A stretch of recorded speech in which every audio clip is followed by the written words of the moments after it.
Olá, você! Seja bem-vindo, bem-vinda a mais uma edição do SETcast. É isso aí, eu sou a Deise Feitosa e estamos juntos mais uma vez. Espero que você se divirta e que aprenda também, que a gente possa compartilhar conhecimento aqui através do SETcast.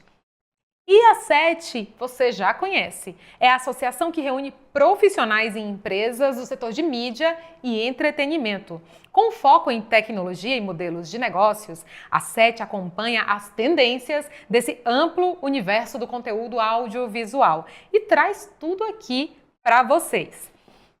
E o SETcast é um dos canais de comunicação da SET. Aqui temos sempre convidados especiais que contam as suas experiências, suas histórias inspiradoras. Falamos de tudo: tecnologia, negócios, mídia e entretenimento em geral, mas você sabe, não é só isso. Acompanhe os nossos episódios e se atualize, aprenda, se divirta e se emocione. Enfim, fique com a gente. Então você já sabe, quer saber mais de novidades? Vem para a SET. E para saber mais sobre a SET e se associar, acesse set.org.br. E conosco hoje está Gabriel Gomes, que é coordenador de operações VAR. É isso, a gente tem muitas curiosidades para tratar hoje nesse episódio, não é isso, Gabriel? Seja muito bem-vindo. Obrigado, Deise, tudo bem? Obrigado a todos pelo convite aí, muito feliz em participar. E vamos nessa, vamos tirar essas dúvidas aí do pessoal. A gente quer saber tudo, tá bom, Gabriel? Então não esconde nada da gente. E para começar, Gabriel, conta pra gente, pro nosso público, quem é o Gabriel? Quem é o Gabriel Gomes? Então, eu trabalhei na Globo durante 10 anos, e aí fui para umas produtoras, e nas produtoras eu conheci o sistema do VAR, né? Trabalhando pela produtora, e comecei já esse processo em 2017, fazendo jogos testes, né? Ainda pro VAR ainda se desenhando. E em 2018 a gente conseguiu fazer o primeiro jogo oficial, né? Pela FIFA mesmo. Foi Santos e Cruzeiro pela Copa do Brasil 2018. A gente estava lá para estrear o VAR aqui no Brasil, né? E aí agora, até hoje, aí, só crescendo, só desenvolvendo cada vez mais, e saindo da versão 1.1 do equipamento, 1.1 para a versão 3.0.6 hoje, né? Em 2025. Um tempinho de VAR aí que a gente agregando experiências e aprendendo cada vez mais. Muito bem, Gabriel. Você faz parte da história, então, do VAR no Brasil. Que bacana, que emocionante. Vamos assim, só para a gente bater aqui com o público. Então, significado de VAR. Video Assistant Referee, que quer dizer árbitro, assistente de vídeo ou mesmo vídeo árbitro. E aí a gente estava conversando aqui, você me falou que tem algumas siglas, eu queria que você contasse para o nosso público. A gente tem o VAR, a gente tem a VAR e a gente tem o VOR. É o novo beabá, VAR, AVAR e VOR. Conta um pouquinho para o nosso público sobre esse universo, qual que é a função de cada uma dessas siglas e desses atores que responsáveis por essas siglas, para que o nosso público entenda que é muito mais complexo do que a gente achava que fosse. É verdade, não. As siglas assim, até que quem trabalha, né, com futebol, com televisão, que às vezes cai, mas o que é isso? Que sinal é esse? Vai para onde? Que a gente fica se perguntando, né? O VAR seria o árbitro, né? Assistente de vídeo do árbitro de campo. O AVAR, né? Que a gente chama, que às vezes tem até 2 AVAR por jogos. É o assistente direto do VAR.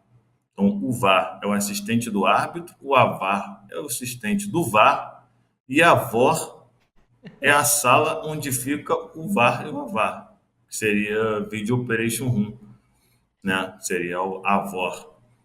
E aí tem algumas outras nomenclaturas que a gente usa, que é RRA, que seria a área de revisão, né? Que fica no campo, onde fica o monitor que o árbitro vai fazer lá a revisão, a checagem, a correção de algum lance. E tem o RO, que seria o operador de replay, tem algumas siglas que a gente que não está por dentro, né, não vive, a gente, quando ouve, fica aí, o que é isso? O que isso faz?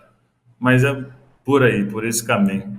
Legal. Além de tudo, tem o VAR assistente de vídeo e tem o VAR equipamento, câmera, que é a câmera de replay. E depois você vai falar um pouquinho mais pra gente. Mas agora vamos pensar nas funções. Quem são esses profissionais que estão à frente? No caso de você, Gabriel, você é engenheiro, né? E você é o coordenador de operações do VAR. Mas o VAR, assistente de vídeo, ele é um engenheiro, ele é um radialista? Como que funciona isso? Então, o VAR, no caso, né, o assistente de vídeo do árbitro, ele é um árbitro. Ele é um árbitro que já foi de campo, ou ainda é de campo. Tem uns que conseguem fazer essa dupla função ainda. O AVAR ou é um árbitro também, ou é um assistente, né? Que Então não fica tem ali na nada a ver com a lateral. profissão do radialista, né, de profissionais do audiovisual. O Aí, VAR, então, é uma espécie isso, de árbitro, mas é um árbitro que isso, fica dentro da salinha da VAR. isso. Aí a parte de radialista, nossa área, entra com o operador de replay, né? Que é um operador de replay que tem que ser homologado pela FIFA para trabalhar no VAR, não pode ser qualquer operador de replay.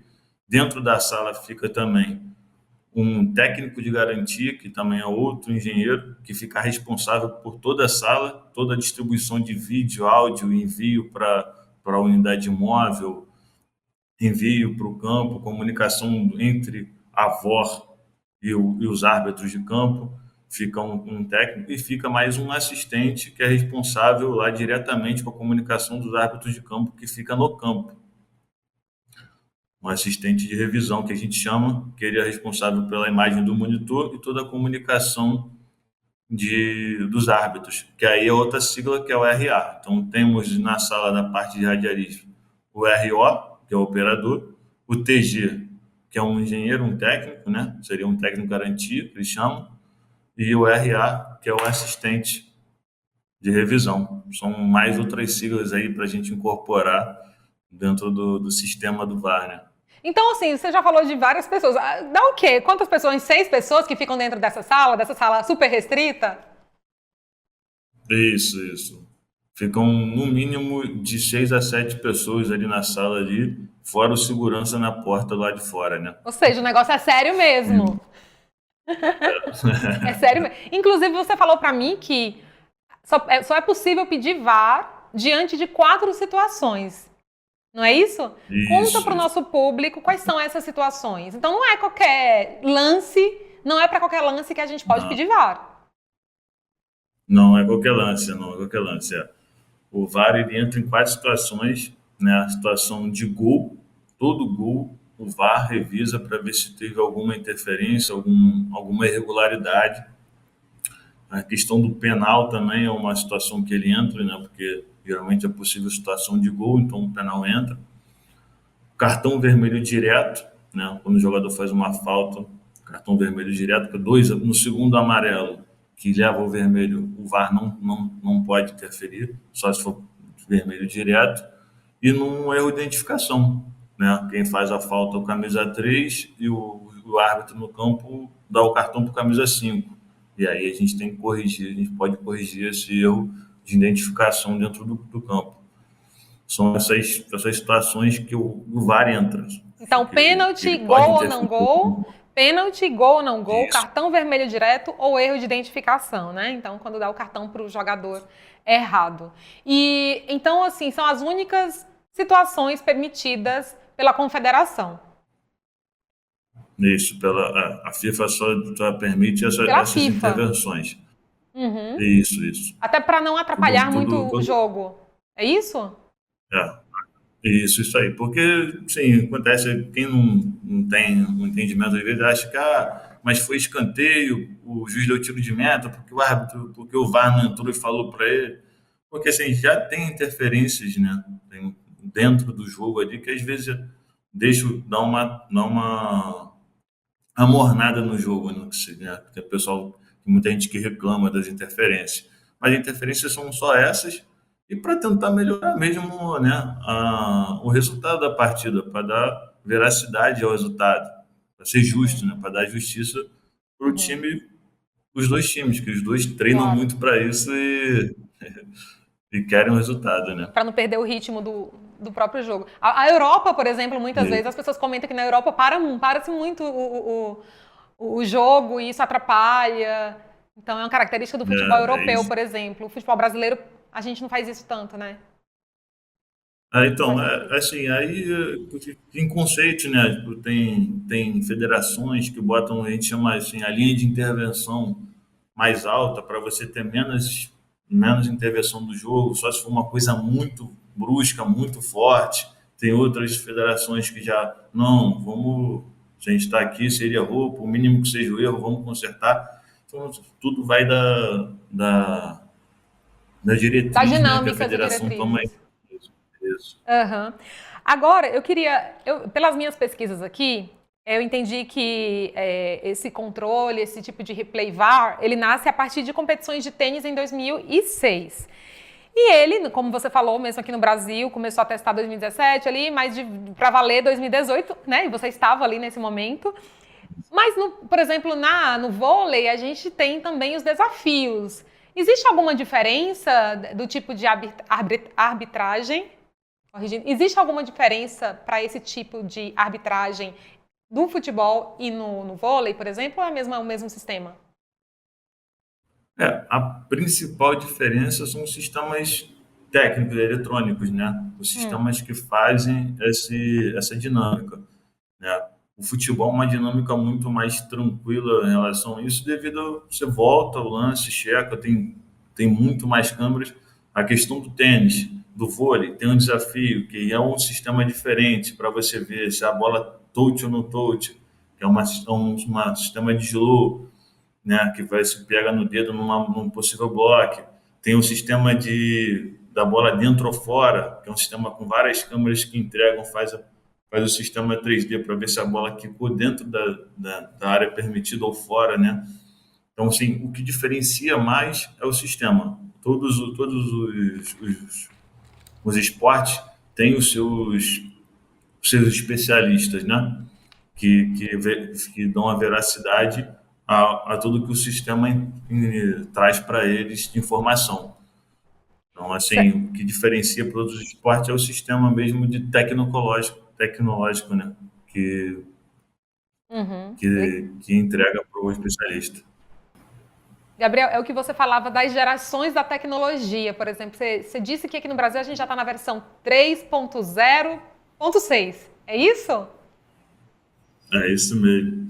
Então, começou na 1.1.1, e aí foi 1.1.2, 1.1.3, e assim tu vê Onde que que parou as na 1? versões durante. Porque eu me perdi. Parou na 1.9, aí depois virou para 2, é isso? Isso. Ah, tá. Isso, aí vira para 2.0.0 e assim, então tu vê a quantidade de versões que teve até a gente chegar nesse momento aí, 2025. E o que diferencia, Gabriel? O que você pode pontuar de quando você começou em 2018 trabalhando com esse sistema para o que a gente tem hoje, em termos de robustez, de qualidade, de eficácia? Então, a qualidade melhorou bastante, assim, de imagem mesmo. A gente já consegue fazer super slow, várias super slows no próprio sistema. E a questão da lente de impedimento, então, melhorou drasticamente desde o início. Muita coisa mesmo, muita qualidade, muita coisa agregada, muitos pontos que deixam cada vez ela mais eficaz, né, nas decisões. A operacionalidade aumentou, melhorou muito também, né, ficou muito, tá tudo mais fácil de ser operado, tá tudo mais intuitivo.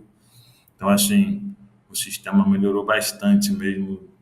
A gente que está desde o início vê que fora, né, o sistema como 1.1.1, aqui a gente sabe que tem alguns bugs e algumas atualizações melhoram algumas coisas, piores outras.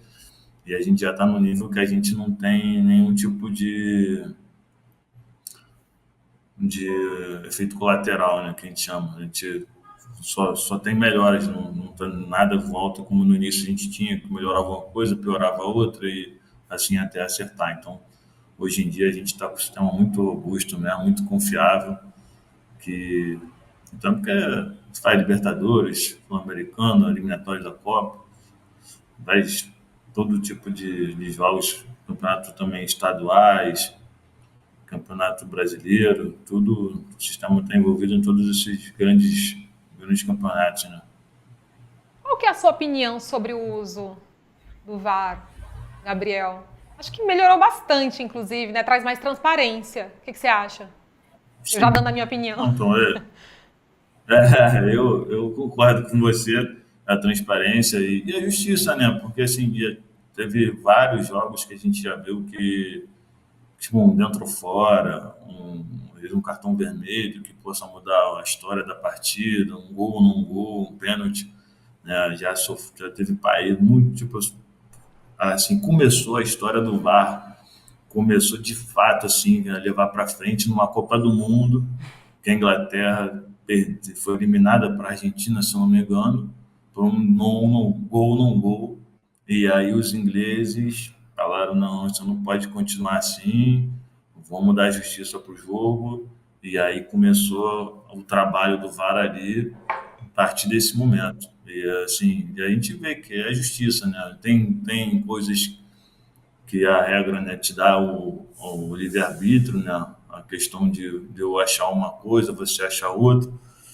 E aí entra naquela questão de interpretação, né? E assim, é isso que causa discussão no futebol, que é uma discussão sadia, né? Porque, né, a gente conversa em todos os lugares com amigos, familiares, só que com uma justiça muito maior do que era antigamente, como coisas que são fato, como gol, não gol, impedimento, não impedimento. E, Gabriel, pelo que eu sei, todos os jogos da Série A têm que ter transmissão VAR. É isso mesmo? Mudou algo? Não, é isso mesmo. Todos os jogos tem que ter transmissão. Quem tem transmissão na Série A tem VAR, na Série B também. Na C, a partir de algumas fases, geralmente da segunda fase, na C também tem. E na D, às vezes tem transmissão apenas para o VAR. Não vai para lugar nenhum, vai só para o VAR as câmeras a partir de uma determinada fase da Série D também, se não me engano, a partir das quartas ou oitavas, não me lembro agora, mas tem transmissão que é só para o VAR. As câmeras vão só para o VAR, não vão mais para lugar nenhum, só para ter VAR e ter a justiça nessas partidas aí. E como é que o VAR é garantido? Assim, existe algum acordo de cooperação entre a Confederação, a CBF e, no caso da CBF, né? Podemos também pensar no caso da FIFA, e as emissoras de televisão em relação aos contratos de venda de transmissão de jogos? Como é que funciona esse universo? Quando se fez o acordo já, é um dos pontos, uma das cláusulas, essa CD imagem, todas as imagens que vão para a transmissão tem que provar, né, porque é um protocolo que tem que ser cumprido, porque você imagina você em casa ter a câmera e o VAR lá na sala dele não ter. E aí você em casa com aquela câmera vê uma bola na mão e o VAR não tem esse direito de ver a sua bola na mão e acaba não tomando a decisão correta. Então, o protocolo pede que todas as câmeras que estão dentro da transmissão, que vão para o jogo, fazer o jogo, tem que estar dentro da sala do VAR para que o VAR possa checar e possa tomar a melhor decisão ali para o jogo. Eu estou pensando aqui do VAR já no contexto da TV 3.0, Gabriel. Não sei se você está por dentro aí dessas transformações tecnológicas, mas será que é possível liberar vários ângulos diferentes para que o público veja aí a partida? Hoje a gente já vê, mas a partir do que a própria emissora seleciona, mas já estou pensando aqui em como é que isso poderia se tornar também visível para o público de uma maneira que você possa escolher, por exemplo, o ângulo. Então, mas o VAR é praticamente isso, né? A gente tem todas as câmeras que estão dentro da transmissão e ele escolhe a melhor para tomar decisão. Aí a questão do sistema, não sei como é que seria para a torcida, né? Como se entra paixão, um sistema do VAR dentro de uma revisão de VAR, dentro de uns sinais desses chegando para o público, né? Como é que seria para as duas torcidas, mas É uma coisa a se pensar para frente mesmo. Fica aí a dica. Gabriel, então é isso, assim, dá pra gente imaginar uma série de coisas aí a se fazer aí com essas opções de replay no âmbito da TV 3.0. Vamos discutir sobre isso depois aí. De repente já tem sido pensado até. Porque Verdade. na TV a cabo já é possível fazer isso há muito tempo, você vê diferentes ângulos do futebol, da Fórmula 1. Então, de repente, É com essa verdade. possibilidade imersiva aí da TV 3.0 aberta, quem sabe também. Né? Tem coisas mais Eu falei, complexas. mexe muito com a paixão de você estar vendo uma decisão contra você diretamente, É. mas Porque aí você vai fazer o pô, é julgamento e uma. de repente você mais uma vez não vai concordar com o juiz, vai chamar o coitado do árbitro de ladrão também, então. Juiz ladrão. Enfim.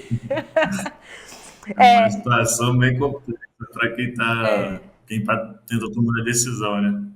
Porque como você falou no final, também tem a questão da subjetividade da pessoa que está avaliando. Por mais que a câmera Isso. capte os detalhes mais, né, mais Porque assim, simples. interpretação tem muita coisa que a regra às vezes muda de um ano para o outro. Isso tem coisas que a gente, como leigo, né, do futebol, assim, que gosta, apaixonado, mas leigo, assim, a gente não consegue entender, não consegue acompanhar, no caso. Igual assim, se a bola. Eu aprendi aqui dentro da sala, se a bola bater em alguma parte do corpo primeiro e depois bater na mão, né? Como é que você vai tirar? A não sei que sua mão esteja toda aberta, toda estendida, mas como é que você vai tirar a mão ali num movimento tão rápido, né? Se ela já bateu no peito e já correu para o braço, não dá tempo humanamente. Então isso Entendi. já não é considerado mão, a não ser que esteja com a mão aberta, claro, né? Mas um movimento natural. Só que o torcedor em casa viu o quê? Viu a bola na mão. E para ele, mão dentro da área é pênalti. Então, assim, essas regras que a gente, como leigo, apaixonado, a gente não consegue, a gente não acompanha. Então, às vezes, a gente não consegue entender, né, porquê de algumas decisões. Por isso que, assim, seria uma situação bem complicada para quem está tomando Entendi. essas decisões aqui. É uma transparência que pode gerar mais problemas, né? Agora, Gabriel, eu queria ser um mosquitinho para saber o que que vocês falam ali nessa sala na VOR. Me conta, Gabriel, e me conta, assim, qual para que time você torce, Gabriel? Não, a gente não torce mais para time, não. Trabalhando aqui dentro, a gente torce por time da arbitragem mesmo. Vai, Não tem Gabriel. como. Como é que. Tudo bem, tá bom. Então eu não vou perguntar para que time você torce. Eu vou perguntar como você se sente quando vocês estão analisando alguma imagem do seu time. Como é que fica o Ah, coração nessas horas? eu passo um pouco disso hoje no jogo do Brasil, né? Que os jogos do Brasil eu tenho feito, então assim, tu vê a nossa seleção ali e com alguma decisão polêmica. E infelizmente a gente tem que, sim, infelizmente como torcedor que eu digo, né? A gente tem que cumprir o que tem que ser feito e é uma questão que tenta dar a veracidade para o jogo, independente do resultado. É que eu falo, a gente a torcida coloca muito a culpa na arbitragem, mas se o time fizer gol, no tanto vai depender se anulou um, se ele fizer dois, vai ter mais um gol. Então, assim, o jogador perde gol o tempo inteiro. E aí o árbitro não pode falhar uma vez ou outra, entendeu? Então o goleiro dá um frango, e o árbitro também não pode falhar, não pode dar uma falta ou não dar uma falta. Então, essa questão que a gente começa a entender melhor estando dentro da sala, entendeu? Mas Todo mundo pode errar no jogo, menos o árbitro. agora você virou um defensor dos árbitros. A gente vê, né? A gente vê o sofrimento deles, a questão de não ser também uma profissão, né? Não ser regulamentado, é uma questão também que assim, a gente vê que impacta no dia de trabalho, que você, se você não for bem naquele dia, se não está bem naquele dia, você pode ficar meses sem trabalhar, e que tá todo mundo ali, um pai de família que está sentado ali, então, assim, tu vê que não é uma coisa tão simples, né? Porque o VAR agora é a última linha. Se o árbitro errar no campo, tem o VAR para segurar. E agora, se o VAR errar, não tem ninguém Aí para segurar ferrou e ele tudo. segura a bomba toda. Entendi. Então, me conta como é que é o clima dentro da VOR. É um clima, assim, de muita concentração, todo mundo calado, olhando, analisando. Me conta um pouquinho. Conta para o nosso público, na verdade.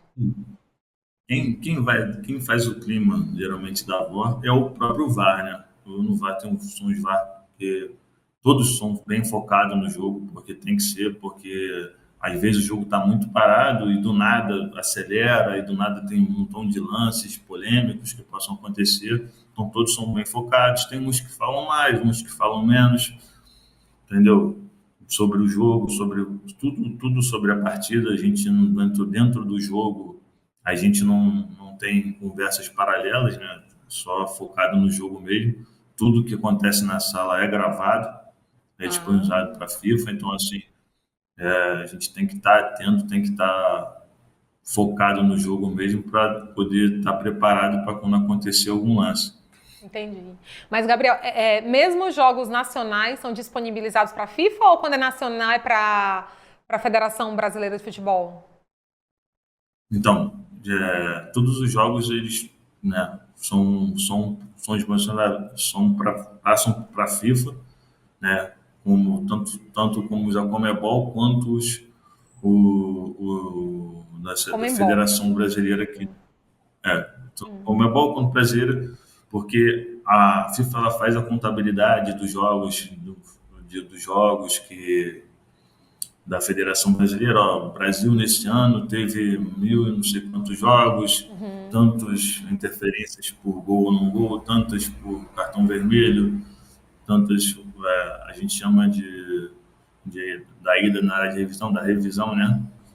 Quando o árbitro vai à área e faz todas essas contabilidades para ver, porque hoje o Brasil é uma federação, né, que tem já considera experiente, né, pela FIFA devido à quantidade de jogos. Então a gente é uma federação que faz Série A, Série B, Série C, Série D, fora os estaduais. Né? Esse ano a gente teve já muitos estaduais que foi o campeonato inteiro com VAR.